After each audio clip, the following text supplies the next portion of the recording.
ఖమ్మం జిల్లా నేలకొండపల్లి మండలం కట్టుకాచారంలో రెవెన్యూ శాఖ మంత్రి పొంగులేటి శ్రీనివాసరెడ్డి పర్యటించారు. భారీ వర్షాల కారణంగా తెలంగాణలోని పలు జిల్లాలు అతలాకుతలమవుతున్నాయి. తీవ్ర నష్టం జరిగింది. అర్ధరాత్రి వచ్చిన వరదలతో వేలాది మంది ప్రజలు నిరాశ్రయులయ్యారు. గడిచిన 100 ఏళ్లలో ఇంత పెద్ద ఎత్తున వరదలు ఎప్పుడూ రాలేదని మంత్రి పొంగులేటి పేర్కొన్నారు.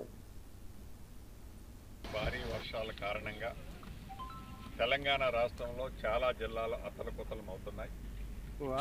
ప్రధానంగా ఉమ్మడి ఖమ్మం జిల్లాలో ఖమ్మం జిల్లా, భద్రాద్రి కొత్తగూడెం జిల్లా, మహబూబాబాద్ జిల్లా, ములుగు జిల్లా, పార్ట్ ఆఫ్ నల్గొండ జిల్లా, ఇంకా మహబూబ్ నగర్లో కొంత ప్రాంతం తీవ్రమైన వాగులు వంకలు అన్నీ పొర్లి రైతులకి తీవ్రమైన నష్టం జరిగింది. రైతులకే కాదు, కొన్ని వేలాది ఇళ్ళు కట్టుబట్టలతో అర్ధరాత్రి రావడం వల్ల కట్టుబట్టలతో రోడ్లెక్కారు.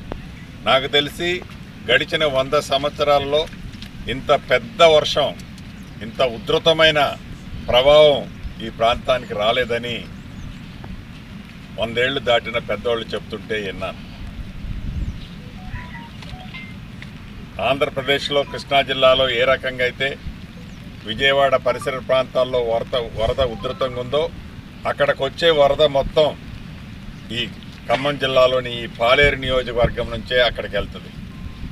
దీంట్లో ఇప్పుడు మనం ఒక వ్యవసాయ క్షేత్రంలో ఉన్నాం. వరి పొలంలో సుమారు ఒక 1 మీటరు టోటల్గా వాషౌట్ చేసి రైతుల్ని వారి జీవితాలని ఆగమ్మ గోచరంలోకి ఈ నీటి ప్రభావంతో ఈనాడు ఏర్పడింది.